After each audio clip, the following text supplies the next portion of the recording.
So good morning, everybody. Welcome back to our Women's Torah Study and Kabbalah class. And as we started this year, we were going to do a few minutes every week with Chayves Halavaves, the gate of trust, the gate of trust. So I want to, first of all, answer a question that came into the chat last week, and also continue in the book, this great book written by Rabbeinu Bechaya Ibn Pekudei, of how to develop our trust, our bitachon in God, along with emunah, faith in God. So first of all, who here, we discussed last week, doesn't have a little bit of anxiety and stress? Everybody.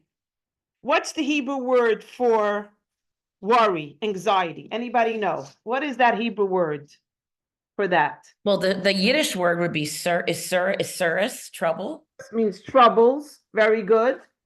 And what's another word? Daiga. You ever heard your grandmother say, head of tzedaigen, stop worrying? Da'aga. Now look at the word da'aga. It has the first four letters of the Hebrew alphabet. Daiga, Dalet, Aleph, Aleph, Gimel, the third letter, Hey, the fourth letter. What letter is missing? What letter is missing? Dalet, Aleph, Gimel, Hey. Oh, bet.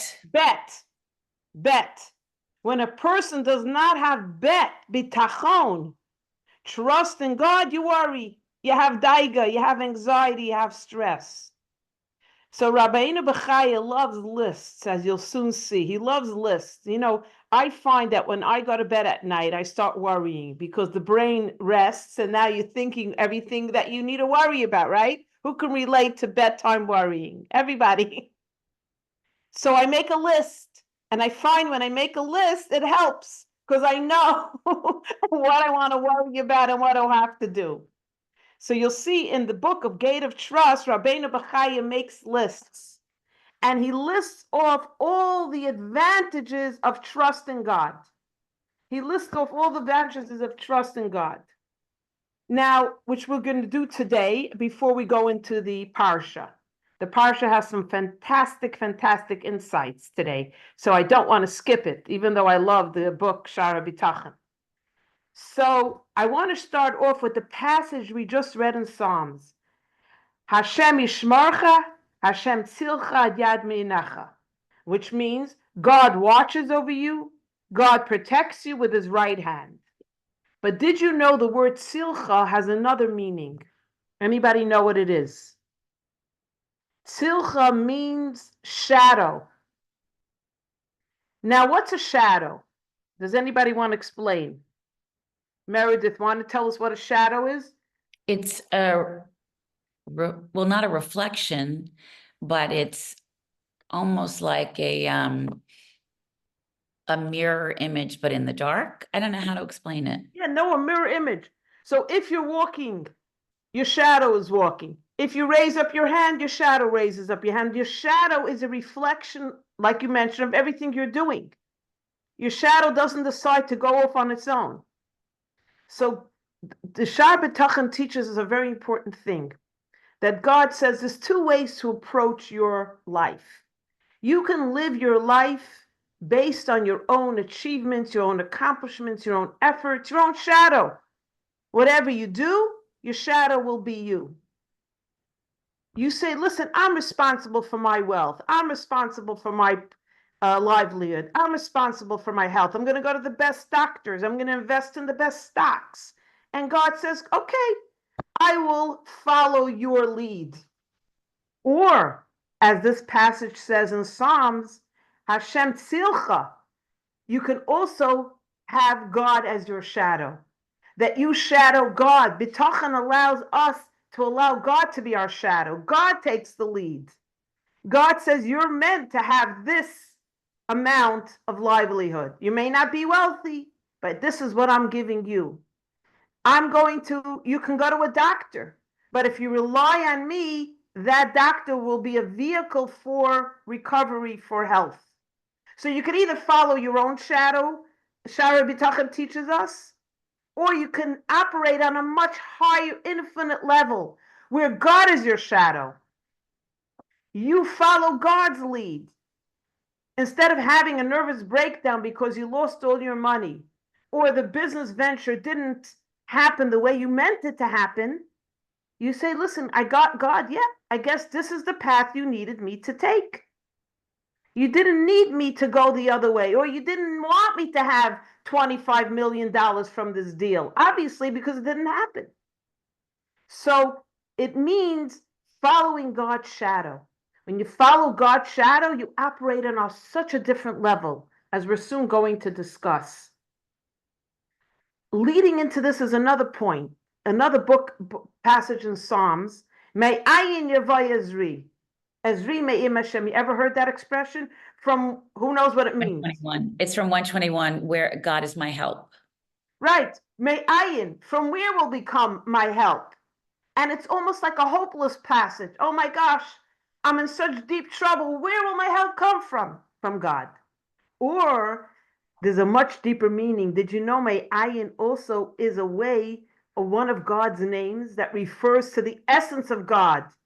May ayin yavai Ezri. From the deepest level of our relationship with God, which God, may ayin is another name of God. It refers to the essence of God. May ayin yavai Ezri. Where's my help coming from? God. Bitachon means, instead of saying may ayin, from where will come my help? Oh yeah, hopefully from God. You're saying right away, you know what? May ayin, from God will come my help. God, I'm starting with you. I don't even want to do this on my own. May ayin, from you will come my help. That's our approach in bitachon, where we right away recognize that our help comes from God, nowhere else but God. I want to reiterate that the book of trust, the gate of trust, is a book that is a lifelong journey. It's not like we're going to read one chapter together and we're going to say, wow, this is amazing. My life will change. It's a slow change in increments. It's like weight loss when you start working out with weights. Do you right away see all your muscles protruding like in the pictures? No. Slowly but surely your muscles strengthen. And so before you know it, a year later, you suddenly see your beautiful shaped arms and legs and so on. So this is what bitachon is. It's not like, oh, we're going to do one weight lift and we're going to now become people of trust. But it seeps in slowly but surely. Go ahead, Meredith. What did you want to ask? The word bitachon, what is that word? I'm confused. I hear everything you're saying. I understand it, but just what is bitachon? Bitachon means trust. That's the word. Okay. Emunah means faith. Right. Belief. And bitachon means trust. And like we said, it's two different things. I'll share a little story. There was a thief. Before he used to rob homes, he used to daven to Hashem that he should be successful. And then he would rob. So that's a person that has belief in God. He believes in God. But trust, he doesn't have trust. How do you know? Because he's breaking one of the mitzvahs, stealing lo signai, one of the 10 commandments. If he trusted in God, along with his faith in God, he would say, listen, though I didn't have a college education, though my father didn't teach me a trade and didn't leave me an inheritance, and this is the only way I could make money by stealing, he would say, you know, God, I wasn't given an education. My father didn't leave me a trade or any money. Please provide for me. That's trust. Not stealing and breaking the commandments, the mitzvahs. Go ahead, Meredith. Yeah. Well, if I were a successful thief, I would say, God has given me the ability to evade capture. God, I mean, based on what you said, I don't mean to be the quote devil's advocate, as it were, but based on what you said, perhaps it is his trust in God that the path he's taken, even though it is breaking a commandment, unless he is captured, that is how God, maybe he trusts that that's how God wanted him to live. And that's misappropriated logic. That's misappropriated intent. Because if it was that way, then God would not have a mitzvah in the Torah, do not steal. Okay. You cannot justify a sin or by saying, God meant me to steal.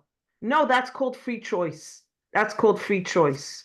Thank you. It was a question that I asked deliberately, not knowing how that could be answered so easily and succinctly. That's free choice. That's really interesting. That's really free choice.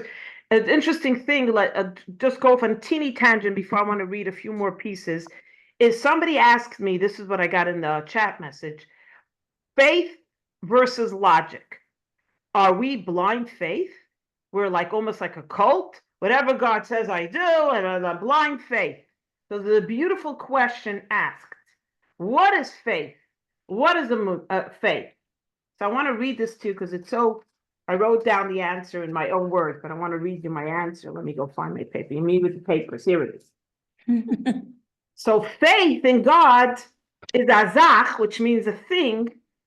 A question does not weaken, and an answer does not strengthen.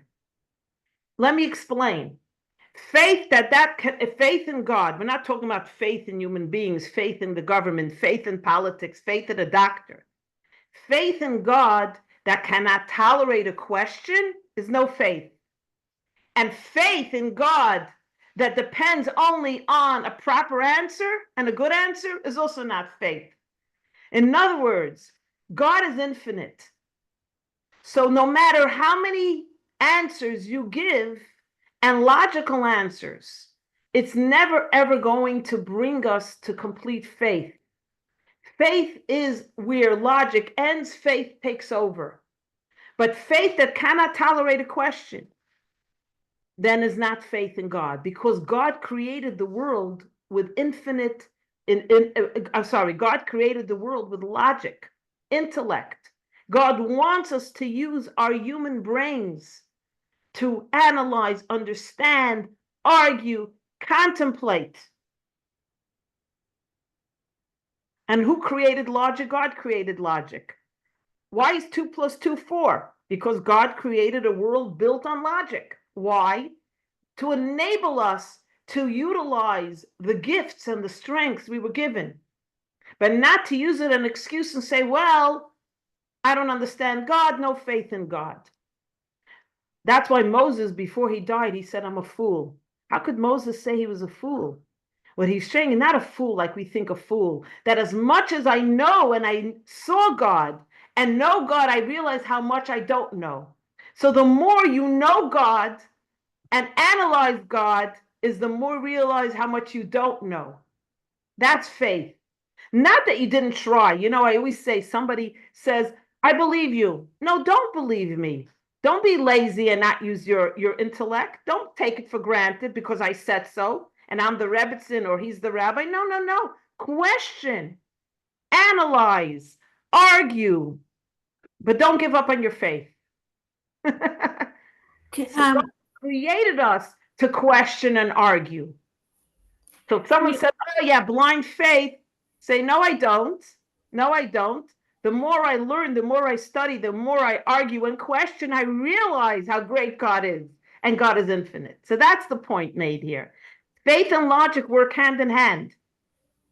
Faith without logic is no faith. Oh, you're a blind follower. You're part of a cult. You've been indoctrinated. Maybe you're even drugged up. Who knows? Otherwise, why are you so pious? Why are you so religious? There must be something wrong with you. But that's not true. That's not true. Quite the contrary. Maimonides says something very powerful, that when tragedy strikes, when there's horrors like we just experienced, you say, it's meant by God. No. Criticize God. Say, God, we don't want to see, we want to see revealed good. We know everything happens for the good, but I'm not happy with that. I want to see revealed good. I don't want to have to look at horrors and say, okay, there might be some good here, but God, please, how much more suffering? So we beg God for revealed good, but we question and we criticize, say, God, this is not right. This is not tolerable anymore. And this is what God is waiting for. God doesn't want us to have status quo, be happy with the misery that's happening in the world. No. God wants our cries, wants our prayers, wants our tears. Even though at the end of the day, we know there must be a reason that we can't understand, we're not happy with that. This is what Maimonides writes, which to me like gives me a little comfort, knowing that we have to have indignation. We are people with hearts. Does anybody want to add anything before we go into the actual book? I just want to ask you to, because I think it's tied in, about explaining free will in Judaism. I don't really understand it completely. Okay, so I'll give a little talk, a little few things, and then maybe next week I'll bring a few more. It's a simple question. I'm joking because I think about that all the time. Yeah, no, all the time. So free choice is how God set up the world. That human beings have free choice, unlike animals who act on instinct. So we are given a Torah with mitzvahs. And God tells us very clearly, follow my mitzvahs, it will bring your greatest potential to fruition. But we have free choice. God says, don't mix milk and meat. So you go and you have a cheeseburger. Do you get struck by lightning? No. If you got struck by lightning every time you ate something non-kosher, of course you would only eat kosher. That's not free choice. So God gives us the ability to choose our path, choose what we want to do. Like we just said in Shabbat talking, God says, you want to be an independent contractor? You want to follow your own shadow, your own, say, I'm me, myself, and I'm in charge.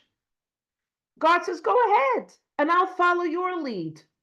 The doctor failed, the doctor failed. Or do you want to operate on a more infinite level, which is connecting to God's strength? So free choice, in essence, is what makes us who we are. It gives us the ability actually to grow and to challenge ourselves on the deepest level, because free choice is not always easy, the choices we make, as we all know. And I think it's an ongoing discussion because it is very hard. Because if God knows what we're going to do anyway, why not just sit around and wait for it to happen? Because God created the world where the efforts of man and woman matter. And by the way, it says, that even if a person is destined to die, destined to have a tragic occurrence, you can change your destiny. Like the famous story I told with Rabbi Akiva's daughter. You can change your destiny. That's the power of connecting to God. If our destiny was up to the witchcraft, to the fortune tellers, to the palm reading, you couldn't change your destiny. But because our destiny is tied to the infinite God, it all falls into place. Because again, we're operating on a much higher level than the natural world. We're operating on the infinite level, the unnatural, the miraculous. And the proof is in the pudding. Where are the Greeks? Where are the Romans? Where are the Caesars? The Jews survived every one of those persecutions, every one of those exiles. Doesn't make sense. So on one hand, we have free choice. On the other hand, we operate on a much higher, deeper, infinite way. Good morning, Robin. Welcome, welcome. So Laura, I may not have answered it totally, so let's hear from you. What is your feeling? And then Meredith wanted to say something. No, you helped. You answered it in a lot that I did not know. But I have to ask you, when you said about our destiny, as far as if it's determined, let's say that we're going to have an illness, how do we have the ability to change that? That's what I have a question about. Okay, so a person is not in charge. A person, unfortunately, sometimes gets a terrible illness. So everything comes from God. Now, I would never come over to you and say, this is destined, it's bashert, you're going to grow from this. We discussed last time, or a few times, I want to mention how important it is. And he says it also, Rabbeinu Bechai says it very carefully. When you personally, something negative happens to you, and we know it's all for the good. We're not going to talk about that second. You can criticize yourself. You can start looking for a rationale. I shouldn't have done that. I think I'm being punished. Or this happened because of that. You can bring that onto yourself. But I would not come to a shiva house and tell the person, you know why your father died young? He must have sinned. He was a swindler. He was dishonest. It's all for the best. He's going to be resurrection. Don't bring judgment onto another. That's for you to do with yourself, but not for someone else. Don't start telling them about God's divine plan. Be there in comfort and compassion and empathy. Don't start giving your day as why it happened or what's going to be, and yeah, there'll be a resurrection, so don't worry. You'll see your father soon. No, no, no. So when a person is struck with a terrible tragedy, do everything in your power to help yourself, doctors or lawyers, whatever the situation. But with that, Rabbeinu Bechaya says something very powerful. Actually, your question is answered in what I was going to read. Rely on God and receive his providence. Okay? God says like this. What page is that, Freida? What page? I'm going to read from page 6, and I'm going to read also from page 8. I'm skipping around. He writes like this. Okay, ready? If a person, page 4 first, if a person does not place his trust in God to take care of him, he is in de facto placing his trust in an entity other than God. Bitachon helps every single person, regardless of his pursuits and aspiration. Okay? Now, let's go to the fact that sometimes things happen. Okay. Let me just read this. Here. So what happened? A quotes from a passage in Jeremiah. And the person who places in trust in something other than God will be like the one regarding, as it says in Jeremiah, my people have committed 2 evils. Page 6 on top. They have forsaken me, the spring of living waters, to dig for themselves cisterns, broken cisterns. Cisterns means vessels that do not hold water. So God says, I'm tying it together, Laura, like this. You trust in yourself. I'm going to get the best doctors. I'm going to get the best lawyers. I'm going to spend the most money solving this problem, whatever it is, health, wealth, or whatever. So if you don't bring in bitachon, trust in God, into the equation, where you say, God, I'm doing everything I can, which I'm meant to do, but you don't have the bitachon, the trust in God, the praying to God, saying, God, I'll do everything I can, but ultimately it's in your hands. And whatever happens is because I know it's meant to happen this way. You're basically putting your trust in everything else. And like the spring, God is called the spring of living waters, which means it's like holding a cup of water, he's saying, full of water. And the water cup might even have a crack. And you say to yourself, listen, look at this. I have a cup full of water. Do I need anything other than that? But what happens when you finish your cup of water? And even if it has, and may not even have a crack, where are you going to get water? You need the wells. You need the springs. So he's saying, if you trust in the cup of water that you filled, and you forgot that it's tied into a spring of water that can continuously replenish your cup, you're putting your faith in the cup of water and not in the living wells, which is God. And sometimes your cup even has a hole, so the water drips out even quicker. So how are you going to replenish? So he's using this as an analogy that a person who thinks they're in charge, it's like feeling that your cup of water is fantastic and there's nothing more from more than your cup of water. Is that clear, everybody? Yeah, that's very clear. Thank you. I'm using Rabbi Bechaya's analogy. Okay. So now I want to go to one more verse about the alchemist, and then we're going to go to the Torah portion. So he says like this, page 14. A person who has trust, bitachon, can be compared to someone whose livelihood is secure. Why? He's an alchemist. What's an alchemist? He transforms cheap materials into gold and silver, so he doesn't have to worry about anything. He has money. He's the money maker.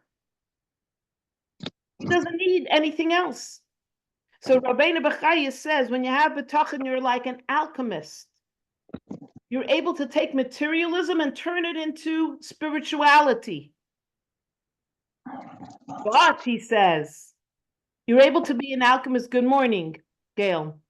You're able to take materials and turn it into gold. But guess what? He says, when you have bitachon, it's even superior to the alchemist. Why? And I told you he loves lists. We're discussing trust. That there are 10 reasons why even the alchemist cannot surpass someone who has trust in God. In other words, you could do even better than the moneymaker. One, he says, the alchemist needs specific materials. And he has to make sure that he's accessible to those materials. Whereas the person who trusts in God, it's guaranteed from anywhere in the world. He doesn't need to go to a specific location to get his materials. God can provide his materials wherever he is. That's the first reason he says bitachon is more powerful than the moneymaker. Okay? The second reason he says, page 16, the alchemist needs, now why did he use the example of an alchemist? Did anyone here ever meet an alchemist, by the way? The reason is because in his generation, the alchemist was a very profitable business, and it was a very coveted trade. So in his generation, an alchemist was like what we would say a hedge fund manager now.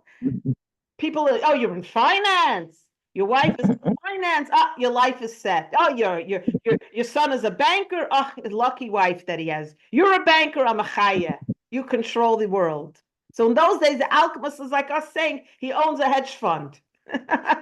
He owns a hedge fund. You understand? You were wondering, why would he use alchemist? Because in those days, an alchemist was like, what about the surgeon of the surgeons? You know, there's 3 Jewish mothers. They're boasting about their children. The first mother says, my son, he's the top brain surgeon in the world. To get into him, you wait 2 years and you pay millions of dollars for him to do your surgery. The other Jewish mother says, you think that's something? My son is an international litigator. He doesn't even walk in the door before you pay him $20 million. The third Jewish mother says, my son is a rabbi. The other 2 mothers says, what kind of Jewish boy makes a living by being a rabbi? In other words, so that's the story. So then the alchemist was like, the best job in the world. What kind of job is that for a Jewish boy to be a rabbi? Okay, the second reason is material. You can't get material only in certain places. So bitachon is greater because God can give you material wherever you are. Okay? And the third reason is he has to be very secretive. Because if he confides anything about his trade to anyone, you know, it could be attacked.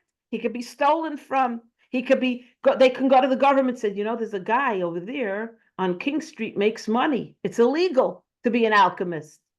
And they go arrest him. So he has to be very secretive. Whereas a person who makes his living depending on God doesn't have to be secretive. How did this Schlemazel become a millionaire? Ask God.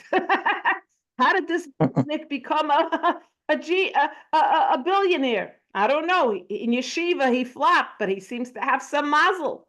He doesn't have mazel. He has trust in God. Okay. The fourth reason that the alchemist is less superior to the one who has trust is because he needs to prepare an abundance of gold and silver. Why? You never know when he's going to need it. There might be a shortage. So he has to create more merchandise, so to speak, so he has what to sell when the time is right. On the other hand, he might overbuy and be left with too much material. Whereas someone who has trust, He doesn't have to worry about that, right? He doesn't have to worry, did I buy too much? Did I buy too little? Maybe there'll be a demand and I won't be able to provide, or maybe I'll have an overabundance of money and there will be no one to give it to or sell to. So he has this worry. He knows that God will provide as much as he needs or as little as he needs in the right time. And the fifth manner, and we'll finish with this one, the alchemist is in the constant state of dread and fear. He's afraid of all people, from the most important man in the nation to the king to the least important. But a person who trusts in God doesn't have to worry about fear. God will protect him. God will watch over him. That's his fifth reason. Should I do one more reason? Sure. The sixth reason, I will finish with this, the alchemist is not protected from sickness and disease, because what happens if he's sick and diseased? He won't be able to work. He won't be able to be content with his wealth. He won't be able to enjoy his wealth. But a person who trusts in God is protected from disease and sickness, except for disease and sickness that he's subject to as a means of atonement or to increase his reward in the world to come. As you know, that some people suffer on this earth, he writes, because they get a share in the world to come. So the reason I'm sharing these, and then Meredith answer the question, is to show, he's showing how it's more beneficial to us to have trust in God than it is to be trust in our ability to make a livelihood. And he uses the example of the alchemist, who was the coveted job of that time. Okay, go ahead, Meredith. Just the thing I put in there, I can discuss another time. The thing that you just said about a person who has bitachon and then has, illness, like looking at the alchemist, and you said, he said, if it's the illness is meant for atonement, or because that person's going to have an increase in the world to come. So that I find confounding, because atonement, that is saying someone did a bad thing and therefore they're suffering. And a child, at 3 weeks old, like my nephew Esri, my help, God comes, right. Why was he suffering? And then the second thing, because I don't think that my understanding, and maybe it's a modern interpretation, is that, and you said earlier, we don't see the suffering as punishment, or we're not meant to see it as punishment, number one. And then number two, this concept of the portion in the world to come. I know that that's a very large topic. We could spend our lives looking at what is the role of the world to come.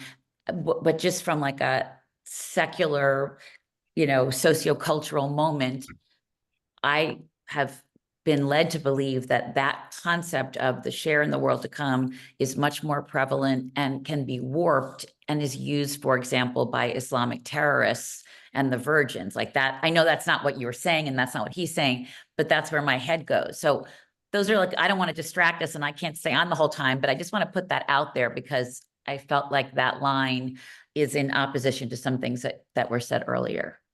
Very good. So it's a very, very good question. And I almost didn't want to read this last one because of that, because it needs a much more. So I think that topic about that sometimes the point was that he says that if you trust in Hashem, you will be more likely to enjoy your wealth and not suffer from sickness and disease, because God will protect you. Except, he says, if you're suffering because it says the righteous suffer on this world, the wicked suffer in the world to come. So that's a very important discussion to have. What does that mean exactly? What does that mean? And that's the quintessential question. Why do bad things happen to Right. Kushner, right. Right? Why do bad things happen to good people? So let me pick that up next week, because it requires a little more time, and I do want to get into the Parsha.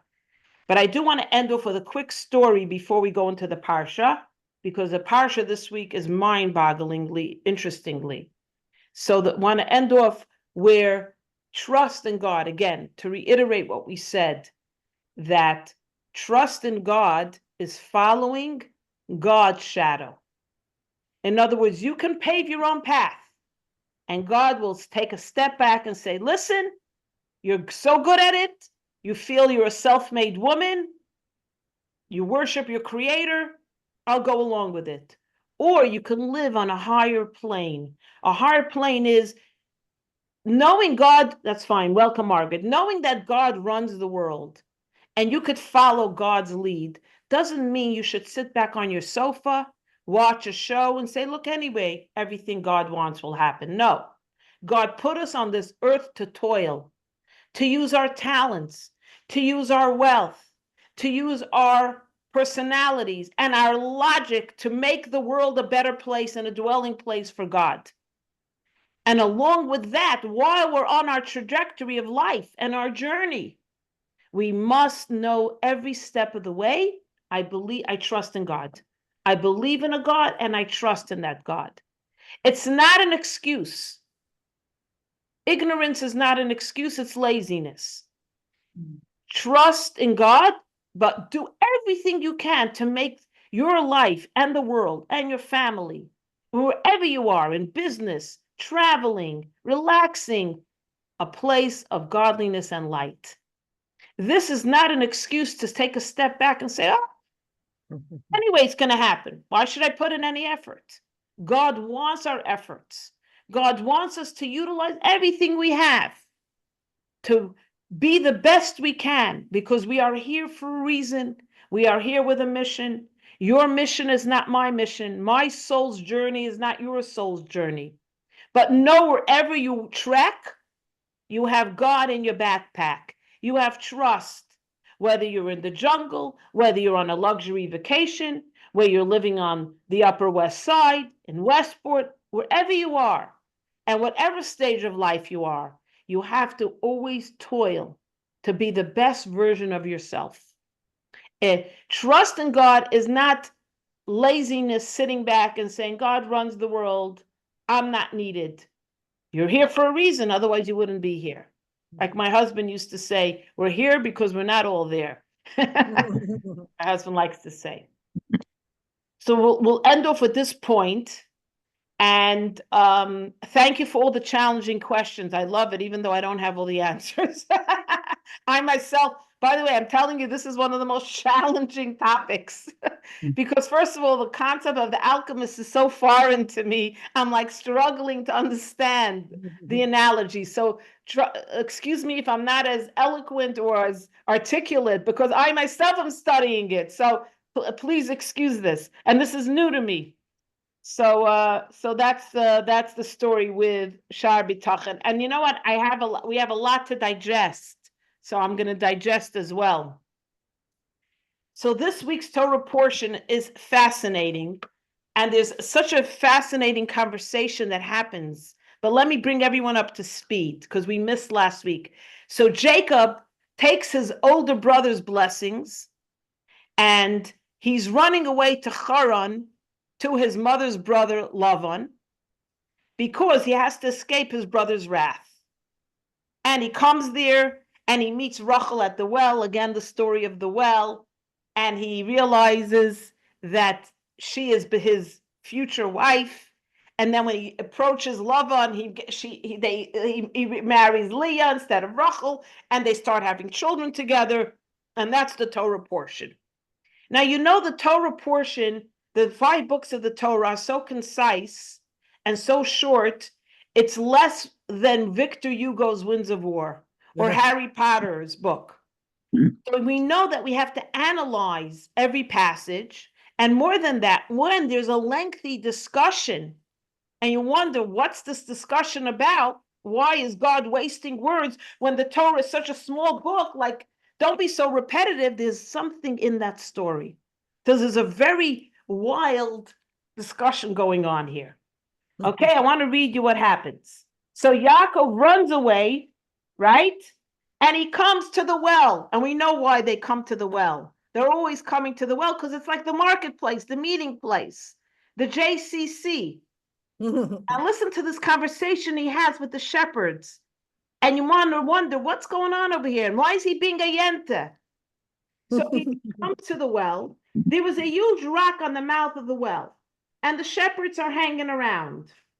And Yaakov says to them, "Where are you from, my brothers?" And they said, "We're from Haran, Mesopotamia." Okay? Remember, he ran away from Israel now. He says to them, "Do you know Lavan?" Lavan is his mother's brother, his uncle. They said, "We know him." And he says to them, "Is he well?" And they say, "Yeah, he's fine." And then they point, here is his daughter Rachel coming with the sheep. Remember, she was a shepherdess.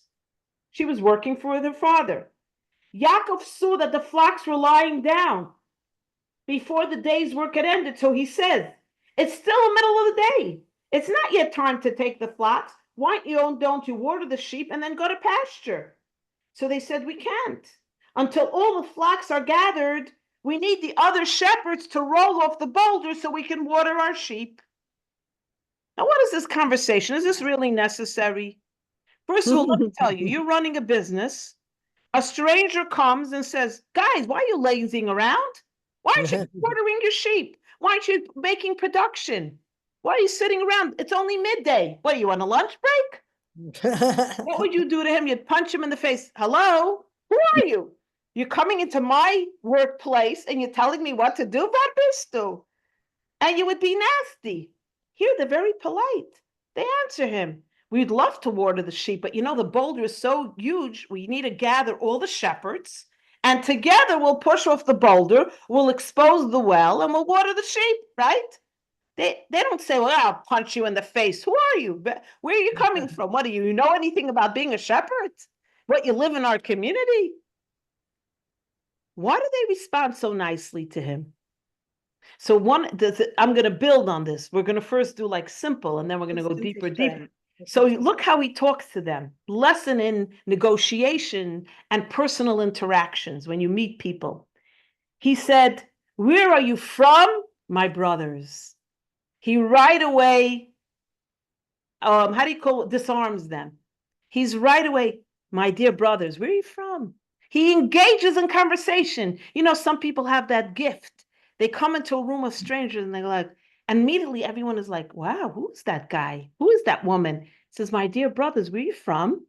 He doesn't start by saying, "Hey, you're on your lunch break. Why aren't you working?" So the minute the commentaries say he calls them my brothers, and he asks an engaging question, is lessons in interpersonal relationships. Even when you have something to say, start off, "How are you? What's going on, brothers?" So because they see how he is a compassionate, nice person, they don't take his later comment as aggression. They're like, "Let's answer him. He asked it in a nice way. He asked it in a polite way. He engaged us." So the commentaries notice how their response echoes or shadows his question.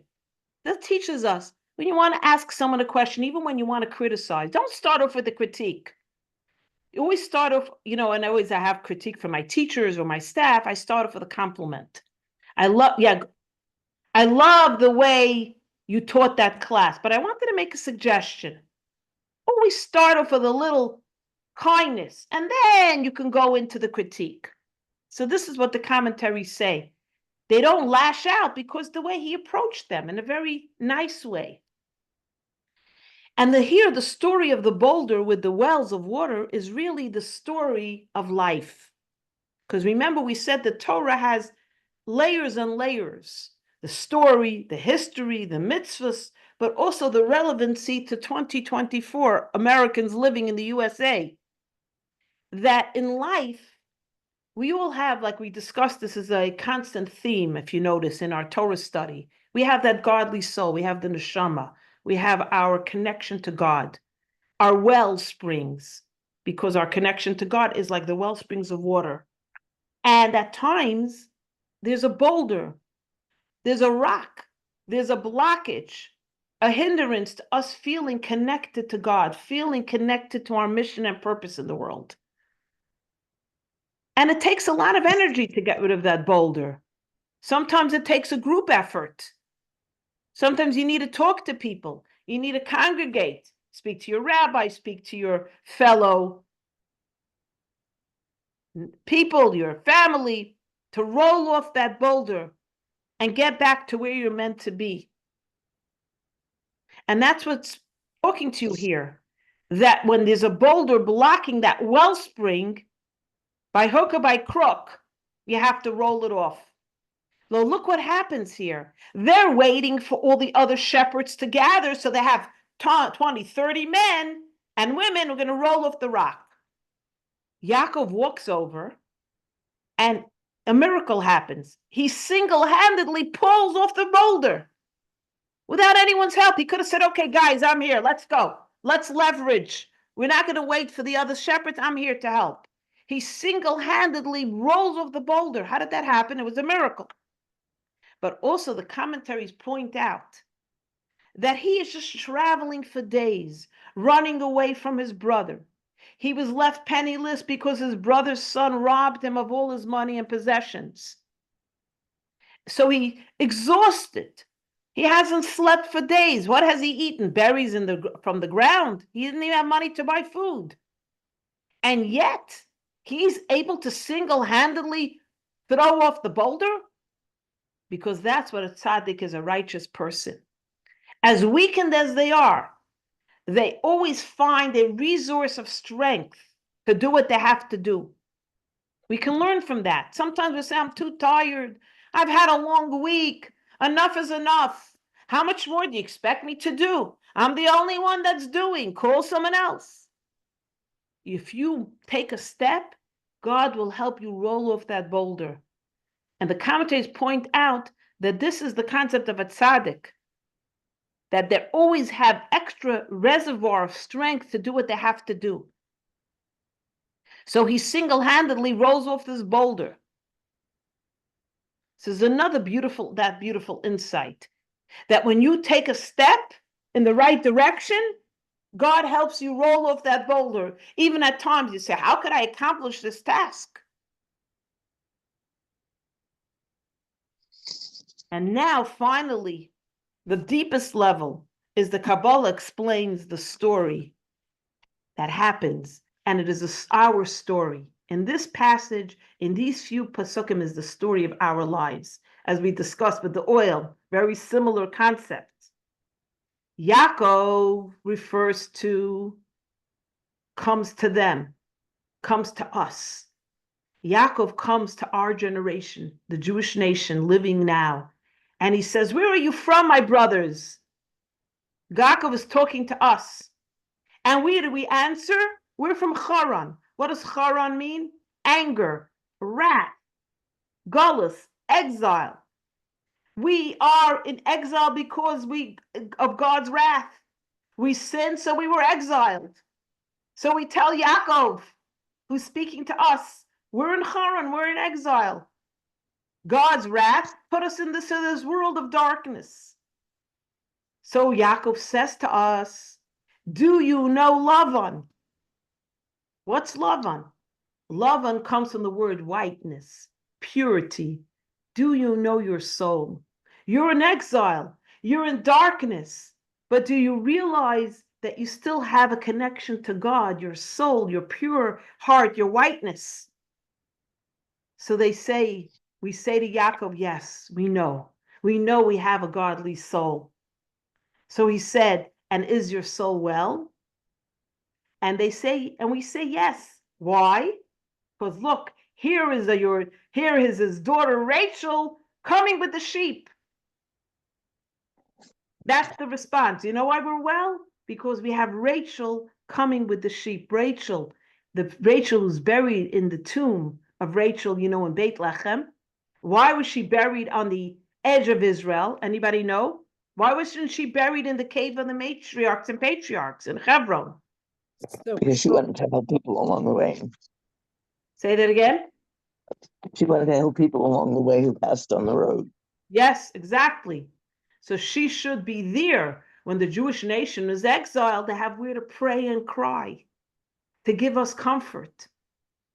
And the famous passage as Rachel mevaka al baneha, Rachel, Mama Rachel cries for her children. That when Rachel saw the persecutions, she cries to God, and only then does God come to the rescue. Moses went to God and cried. Abraham went to God to cry. Moses went to Abraham and to God to cry. All the great leaders went and cried, and God didn't listen. But when Rachel comes, God listens. You know why? Because Rachel chose to be buried separate from her husband. She could have said, I want to be buried in the cave of Machpelah with my dear husband. It's not fear I should be buried. She says, God, yes. She tells her husband, I want to be buried there. So when there'll be a time that the children will need. You lost my video? Yeah? No, You don't hear me? I hear you. It's You. okay now. It's okay. Okay. So when the Jewish nation would be exiled, they had where to go, where to cry, where to find comfort. So she sacrifices her place in the cave of Machpelah so that she could be a source of comfort and love for her children for all generations. So he says, look who's coming, your daughter, your Rachel. And by the way, the word Rachel comes from the word sheep. It means sheep. Gentle, docile, beautiful animals, a sheep. Matter of fact, when they do therapy for children who have trauma, the first animal they bring out is like a sheep because it's gentle, it's docile, it's beautiful, it's soft. Now look what happens. And Yaakov sees Rachel. So what does he do? Yaakov kissed Rachel and he burst out crying. He weeps loudly because he sees Yaakov, symbolic of God, kisses Rachel, who's symbolic of the Jewish nation. We are the sheep. God is our shepherd. The shepherd kisses the flock. Yaakov kisses Rachel metaphorically, and the connection between God and the Jewish people is once more reignited. So this story of Yaakov meeting Rachel is the story and journey of our lives. We are in exile. We're in a dark place, especially now we can relate to that darkness. And so God says, Yaakov, symbolic of our relationship, says, remember, you still have a connection to me. Your soul is there. Your godly connection is there. I'm here for you. It's dark times, but I'm here for you. And this is God kissing the Jewish people and saying, Bubala, I'm here for you. I'm here for you.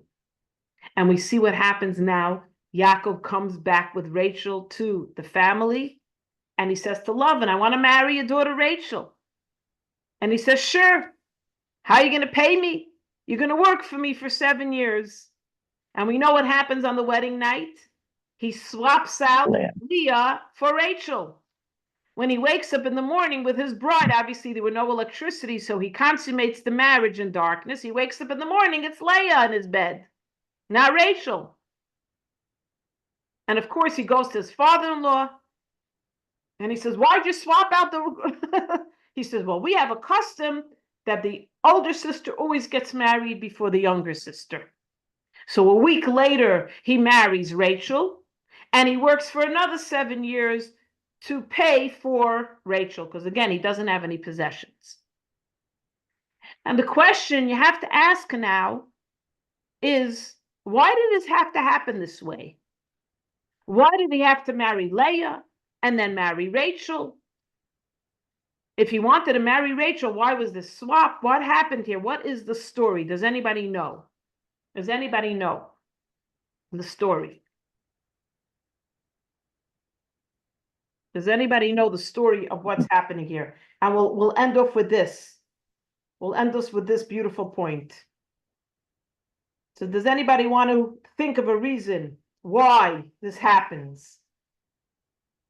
So a very, very interesting thing is, if you remember the discussion we had last year, how Jacob takes the blessings from Esau because Esau is not worthy. So where Jacob and Esau were supposed to rule the Jewish people, Esau being the king, Jacob being the spiritual leader, the Rebbe, the Moses, now Jacob has to assume both identities because Esau is a killer, a murderer. He doesn't follow the path of his parents. Monotheism, he worships idolatry, and he consorts with the idolaters and so on. Now Leah, the older sister, was supposed to marry Esau. Rachel, the younger sister, is supposed to marry Jacob. But now that Esau reneges on his responsibility of being one of the next patriarchs, now Jacob, based on the studies of Jewish mysticism and Kabbalah, has to marry both girls, both sisters. Why? Because he's now Esau and Jacob. His spiritual cousins.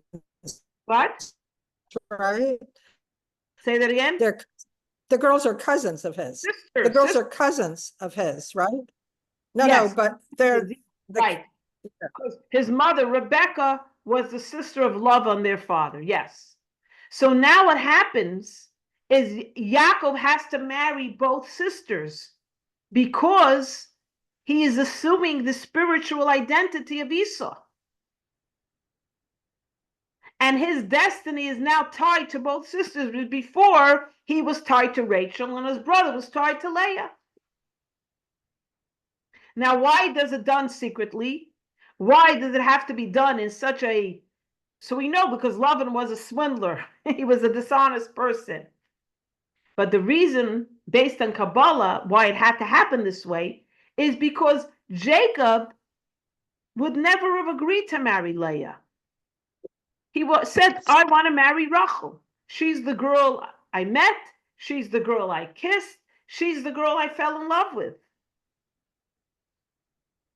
So it had to be kind of snuck into him in a way. It had to be kind of forced onto him. So if he finds out later he's married to a girl he didn't want to, so why not divorce? It says in the Torah, if you hate your wife, divorce her. You can't live with someone you hate. It's against law.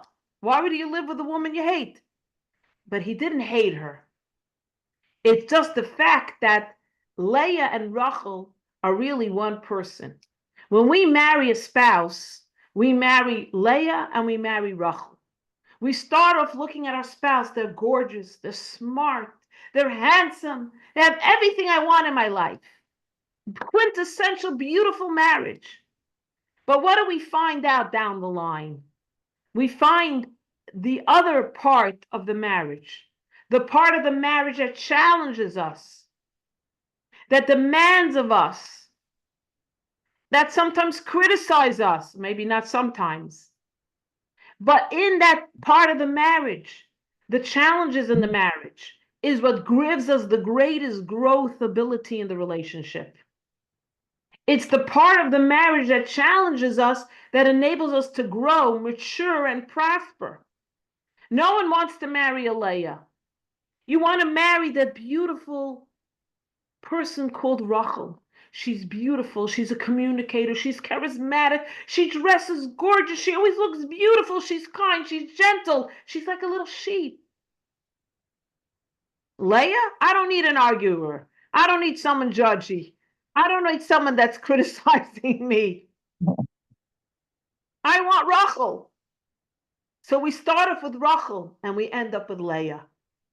And then we realize that the beautiful children we have, the talented children we have, the 12 tribes, not all from Leah. Leah gave 6 of the children to Yaakov, are so beautiful and pristine because they came from Leah. Because Rachel is barren. And Leah right away has 6 kids. Why? So Kabbalah explained she gives the greatest growth and gifts come from Leah. Only later Rachel gives him 2 children, Joseph and Benjamin. So from the challenges comes the greatest growth, the greatest progeny children. is precisely the one that challenges us, that brings forth the greatest benefits. So, and that's why Rachel dies early, because she fulfills her mission in the land of Haran with Jacob. But once they're going back to the land of Israel, Leah becomes his partner till the very end. Because in life, there's different phases. There's the times we have the Rachel, and then there's times we have the Leah. Kabbalah says that Rachel comes from the world of communication. Kayach HaDibur, the external world. She represents the external world, the beauty, the externals, and you need that. When you're living in Haran, you need a communicator. You need a Queen Esther that knows how to speak to the king and negotiate and represent you in a beautiful way. But when you go back to the land of Israel, to the spiritual realm, where there's peace, tranquility, you need a Leah. And a person who's more what we call still waters run deep. She comes from the world of machshava, thought. She may not be like the external charismatic person, but she is the person that internally has tremendous depth and meaning. And when you're living in the land of Israel, so connected to the God's energy, you need someone who's internalizes everything. And this is why he marries both women. Each one contributes to him for his growth, for his ability to prosper in two different ways. And that, if you think about it in your life, you need both. You need the beautiful moments with your spouse, those candlelit dinners, those adventures and the vacations. But you also need a spouse that's your sounding board. Says, honey, that's not the way to do it. Let's do it this way. Or, with this child, we need this discipline. With that child, we need this. And it's not comfortable to be criticized by your spouse. It's not comfortable to be told things that challenge your identity of who you thought you were. But that's where we get our greatest growth. And that's why Yaakov needed Rachel and Leah. And the 12 tribes came from these two great women, and Zilpah and Bilhah, their handmaidens. And this is the story of Yaakov. And from Yaakov, of course, came the 12 tribes. But I want to end off with a beautiful point, that you see that no good deed goes unpunished. Yaakov deceived his father, and now Lavan deceived Yaakov. And even though he had to take the blessings, it comes back later to haunt him. The concept of deception, it comes back to haunt him. And there's a beautiful, beautiful insight, and I'll end with this beautiful insight, that you see that throughout our history, the conflict of the Rachel and Leah continues. The conflict continues. I just want to read this to you because it's a very beautiful thing.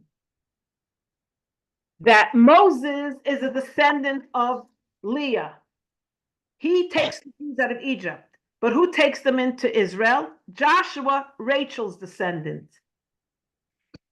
Then we have the first king, King Saul, comes from Rachel. And who takes over after him? Leah's descendant, King David. Okay? And there was always a little bit of a conflict between the two kingdoms, the kingdom of Israel and the kingdom of David. And then remember the conflict between Joseph and his brothers. Joseph is sold by his brothers. The children of Leah sell the child of Rachel because they always feel that their mother was not cherished as much as Rachel, Joseph's mother. So the conflict continues, the energy continues. And then the final is, it says that Moshiach, the Redeemer, the son of Yosef, is from Rachel. But who will actually announce and bring the redemption? Mashiach ben David, King David, the descendant of King David, who comes from Leah. So you see that is a partnership. Yes, there's a little butting of heads, but there's a partnership that prevails. So though the brothers sell Yosef, as we're going to see in the weeks ahead, from that sale, Joseph becomes the viceroy of Egypt and saves the world. So we see also, based on the book of the Gates of Trust, you look at things and you wonder, but then Joseph had that trust, that bitachon in God, and it is that trust that carries him into the role of the viceroy of Egypt. So it all comes full circle. That understanding our lives have a path, have a mission, have a purpose. And it ends up all being by the divine hand. But our job as human beings in this earth and as Jewish human beings is to do what we have to do. Work, go to a doctor when necessary, live our lives, coupled with doing mitzvahs and kindness and goodness and tzedakah, and making this world a world filled of light. And we do what we have to do. And we say to God, God, I believe in you and I trust in you. Help me do what I need to do. So it all comes together. You wake up in the morning and you say to yourself, what is my purpose and mission today? What can I do today? And yes, I have to go to work. I have to make a living. But you know what? There's somebody that needs a little kindness. There's someone that needs a little compassion. There's a certain mitzvah I want to take upon myself. And then when you do laundry, I always like to say, and when you go to the library, and when you're cooking your meals, everything you do, even in the most physical way, is now elevated for a higher purpose. It's no longer mundane because it's tied to your spiritual identity. I sometimes used to say to my father, with 11 children, I'm not doing anything. I'm all doing laundry, cleaning, and cooking. I have no time. And my father would say to me, that's the biggest mitzvah because you're taking care of your family. It seems mundane, but it's imbued with a higher purpose. It's never mundane. So next time you're folding your laundry, think about that. Next time you're in Trader Joe's online, think about it. That everything you're doing, it's mundane, but it's part of your mission and purpose.